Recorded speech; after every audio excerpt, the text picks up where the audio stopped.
Hello and welcome. The bell will ring pretty soon to signal the start of the strangest school year in living memory. And a leap into the unknown. Who knows what lessons will have to be learned and what damage has already been done. This is Roundtable with me, David Foster.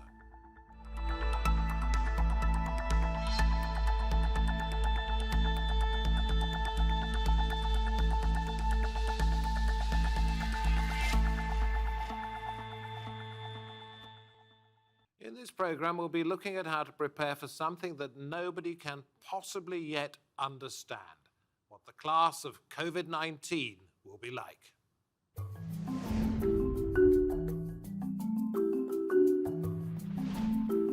School has never just been about the curriculum. It's also about students' health and development. At the height of the global coronavirus lockdowns, 194 countries closed their schools, affecting 1.6 billion pupils. By the time they return, many will have missed half a year of lessons or more, and there's concern about the psychological damage that's been done. In England, the plan is for pupils across the country to be back in class in September. But UK government advisers have warned of risks in the plans to open up society. Prime Minister Boris Johnson believes there is a moral duty to get all children back into schools, but will keeping students physically safe be enough to guarantee their psychological well-being? Well, let the conversation on Roundtable begin. I'm very pleased to say that we can welcome Edward Melhuish, Professor of Human Development at the University of Oxford. We say hello to Anna Friedman, who works with schools and is a parent herself. And from York, we have Dr. Angel Garcia, chartered psychologist working as a lecturer in early childhood at the University of Hull. Thank you, each and every one of you, for coming on the programme. Anna, let me start with you first of all. 8, 5 and 2, your children, 2 of them going back on September the 3rd, I think it is. Excited or scared, both you and the children? Thank you. Mixed, really. I guess the children are excited to go back after such a long gap, excited to see their friends and the teachers and the community. But for me as a parent, it's mixed emotions. Well, firstly, I'm looking forward to having a bit of space, having juggled so many hats over the last 6 months. Looking forward to them resuming education. And on the other hand, there is that anxiety over health, over the lack, such ambiguity from the government, and U-turns for the A-levels and everything. Anxiety over a looming second wave and, the year group bubbles just being sent home for 2 weeks at a time with any COVID incidences. Other anxieties of mine are that transition back to school for children. They've been at home taking their own lead, really, while parents are working. So perhaps on return, there's be quite a bit of oppositionality, difficult to teach children. I don't know, I'm expecting all sorts of things. And I know at the same time schools must be preparing to transition children back and consider their well-being, having had such a long gap. The lack of connection really troubles me, actually, with the possibility of mask wearing. I really recognise that's a health. It's for health, but it means that teachers will be resistant to getting close, having that proximity with their students, and especially at the start of a new academic year, it jeopardises the attachment of forming those relationships with their children, their pupils. So I'm conscious of that. Yeah. I'm going to go to Ted because, Ted, you're a grandfather and a father. Your children, I think, are teachers. Your grandchildren will be going back to school. Anna said the young ones were excited. Well, what's the state of play in your family vis-a-vis that? Well, my 4 grandchildren are all very excited about going back. They're really looking forward to seeing their friends again. They've been stuck at home. A lot of the time they've been bored. They've had quite a lot of online teaching from their staff at the schools they go to, but they get bored with that. It's the social contact that they really miss, and they're really looking forward to seeing their friends again. That's overwhelmingly the feeling amongst the children. The my children who are teachers are have been preparing for the onset of the new term, doing a lot of work on what might be called blended learning, combining online learning with face-to-face learning. And I think that's true around the country. A lot of teachers have been putting in a lot of hard work during the lockdown. Are they worried? Try to, yeah, they are worried. The worry tends to be with, I mean, I've been doing a lot of work with charities like Foundation Years Trust and Place to Be, who work on mental health and emotional issues, both with parents and with children in schools. And they find that parents and teachers tend to be mostly worried about emotional issues. They're worried that will the children be able to cope with the social distancing rules and still have reasonable social relationships with each other? They worry that some of the children have become rather shy because of relative social isolation during the lockdown. Also, some of the children seem to have developed behavioral problems.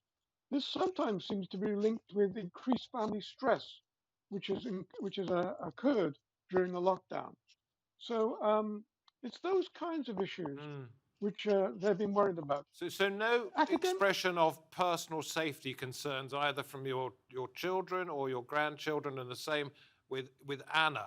I'll get back to that in just a moment, but I want to bring Angel in at this point, and I'm going to put up on the screen some words from Boris Johnson, UK Prime Minister.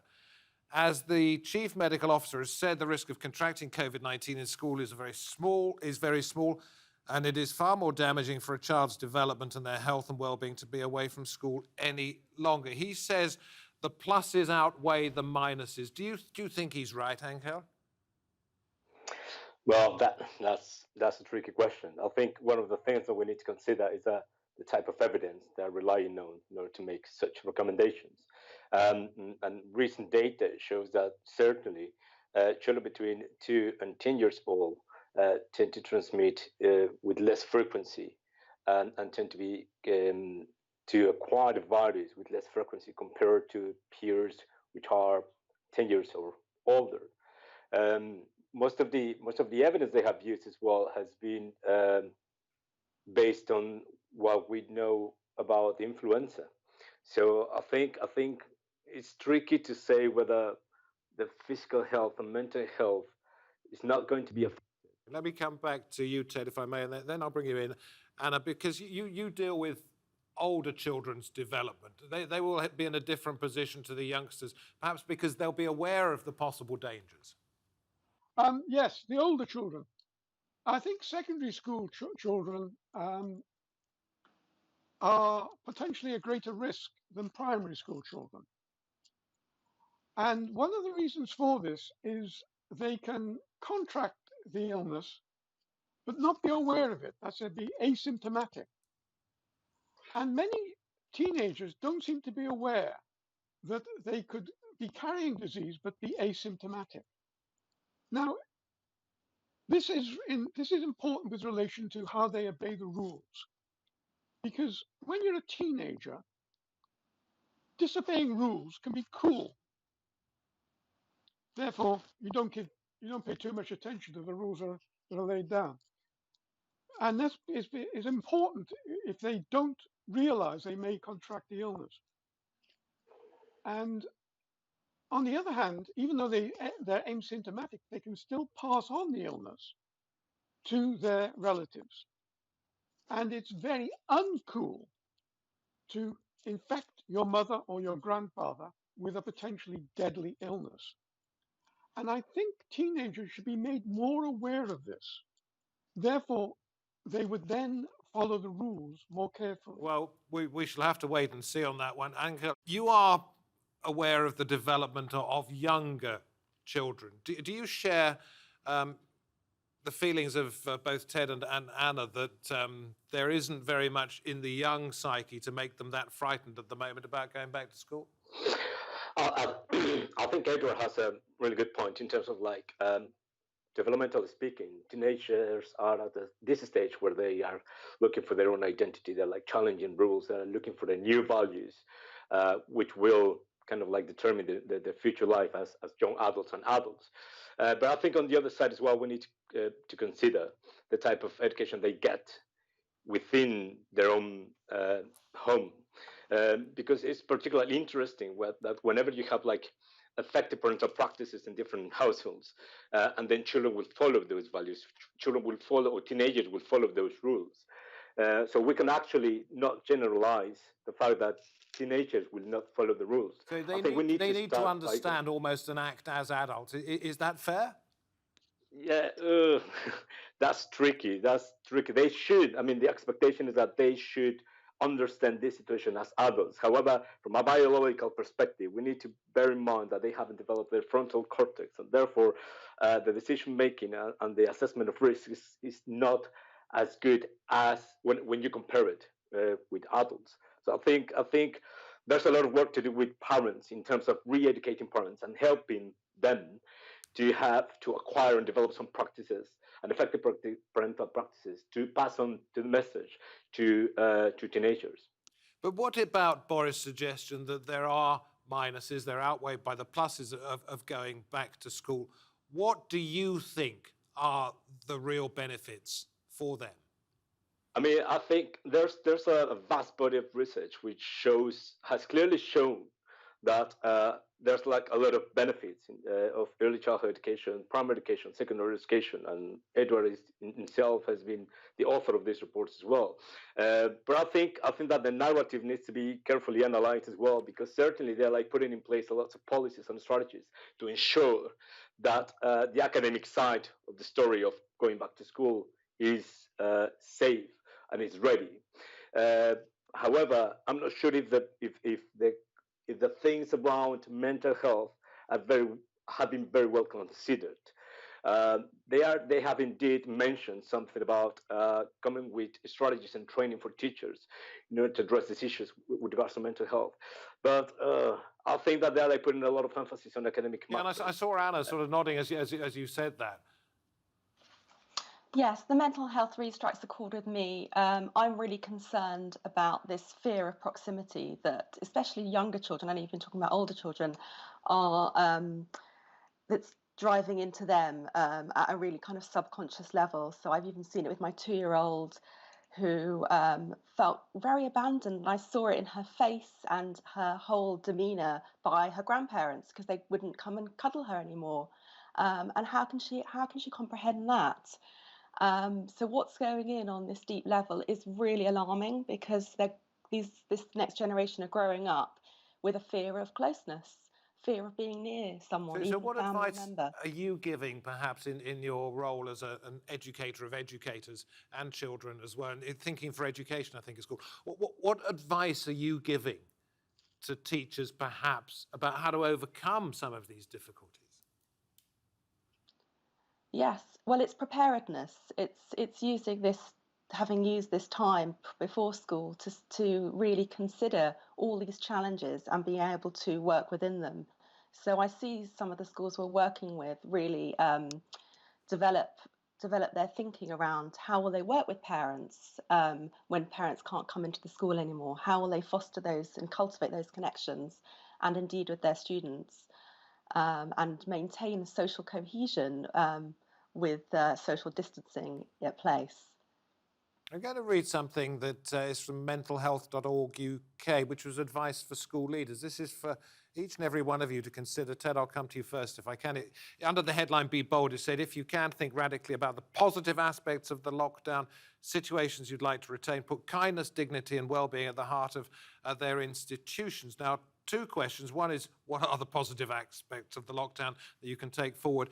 And the other one is kindness, dignity and well-being at the heart of the institutions. Should that not already have been there? Right. Well, certainly kindness, dignity, and respect, and so on for a fellow human being should always be there.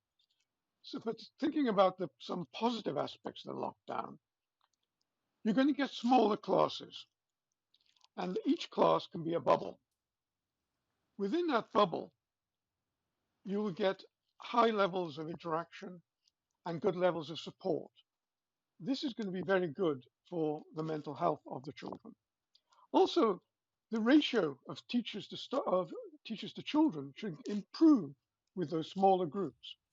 And that again offers the option for more support for individual children's learning. I think the children who are most affected by the lockdown are the children from disadvantaged backgrounds. They'll be disadvantaged for two kinds of reasons. One is what we call the home learning environment, the kind of learning opportunities offered in the home. And the other is access to digital learning. On both of those counts, disadvantaged children will probably lose out to their more advantaged peers. Now, we already have a large gap between the performance of children who are disadvantaged and the rest of the population. This gap will get wider as a result of the lockdown. The smaller classes as a result of the lockdown may offer increased opportunity for these disadvantaged children to start to catch up, and they'll need to catch up. I see. And what we need, So sorry. So carry on. but what we need here are mechanisms, procedures that teachers can recognize what's the developmental level of the children coming into school, particularly the younger children. And we've been working on some quick, rapid, easy methods to use to establish the developmental level of children in maths or reading and so on very easily so that they can adapt what they do with the children. Okay, so that's available to schools. If they use that, you think it could be advantageous. Let me ask you about fear, Angel, if I may. In Scotland, they're saying they're going to have to wear masks in schools because 17 teachers at one school have tested positive for COVID-19. The Children's Commissioner for England says teachers and pupils should have tests, which has been ruled out as of this moment by the school's minister. There is a real danger of, in trying to be extra careful, you could in fact be endangering the children psychologically even more. I think, I think the schools should plan carefully the strategies that are going to put in place because they really need to make children feel safe and they need to provide reassurances. And so far, the English government hasn't clarified whether face masks are going to be allowed in schools or not. And there have been some concerns from groups of parents and group of teachers, which said that actually we should be wearing face masks and etc. So I think we need to be mindful of the impact of a lockdown has had on children, as my colleagues were saying. Certainly, social isolation triggers high levels of anxiety, depression, and even burnout. So therefore, could this not be doing more harm than good if it is instituted masks and tests? I think from a behavioral perspective, I think it would help children feel safer. Okay, I get that. This is something that is interesting. Again, I'm quoting mentalhealth.org.uk. You'll see these words, if you're at home watching this, on the screen. Over a lengthy period of social distancing, friendships may have become strained or deteriorated. As peer groups are an important source of support for young people, this may mean that many will have lacked a vital source of support in managing the stresses of the lockdown period. Anna, and this is for every single one of you, do you think the children are worried to any extent about going back and seeing their friends and thinking, actually, I've lost touch? Well, they're excited to go back and resume their friendships, but over lockdown, I know particularly for only children, those without siblings, it must have been really, really hard living without any peers at all. So the prospect of going back and reuniting is really beautiful for the children. But at the same time, yes, Angel. Sorry. I think that's a very good question because there's psychological and epidemiological research showing, based on the data from the Ebola outbreak in 2013 in West Africa, we know that the population experienced higher rates of anxiety and depression during social isolation. And specifically, when you're talking about children, young children, namely 2 years old to 10 years old or 12 years old, the environment or the kind of the messages that they were getting at home will permeate and will influence their return to school. This is to say, so if I felt threatened, and if I was in an environment where my dad and my mom or my grandparents were like super worried about this, I'm going to learn that kind of awareness, and I'm going to act as a result when back in the school. The opposite is also true. If there was like a more effective handling of the situation in terms of the messages received by social media, then I will have like a more open perspective and a clear understanding of the risks uh, when I'm going back to school. So I think it depends a lot of the messages that the children have been receiving at home. Okay, well, I think we need to talk about teachers before we end this program, because the children might not be the only ones who are affected by this and might not be the only ones who are worried. But I want to bring something up with all of you, but I'll go to Ted on this one.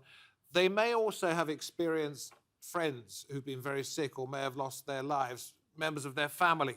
They may have been bereaved themselves, the young children. This is something that needs to be taken into account very sensitively, not just by the teachers and authorities, but by their peer groups. Absolutely. But on the other hand, you mustn't dwell too much on the negative. You need to acknowledge the grief of children and their worries and so on. But you shouldn't talk too much about death, and you should talk about the more positive aspects. The way in which going back to school gives them the opportunity to play with their friends, to learn more. So I would say, while you need to show sensitivity for this, you shouldn't allow the children and your parents as well to wallow in the grief, but to move on.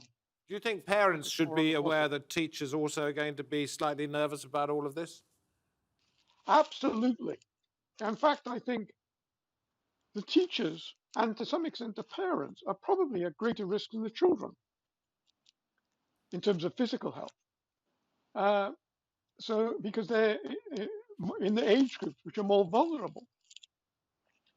So I think parents should be made aware of the feelings and risks to teachers, and vice versa. Teachers should be made aware of the anxieties of parents. Okay, Anna, is therefore, do you think Angel, just a second, if you don't mind. Anna, do you think there's therefore going to be a resetting of the relationship, perhaps between parents and teachers, which has also often perhaps been described as fractious when it comes to little Johnny? Do you think parents are going to be much more understanding of the concerns of the head of Form 3?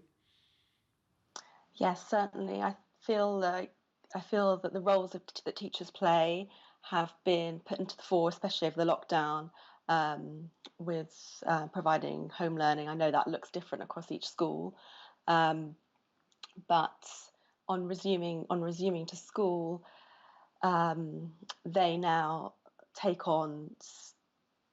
We can't just delegate everything to the teacher anymore. We know how much goes into raising and educating our children.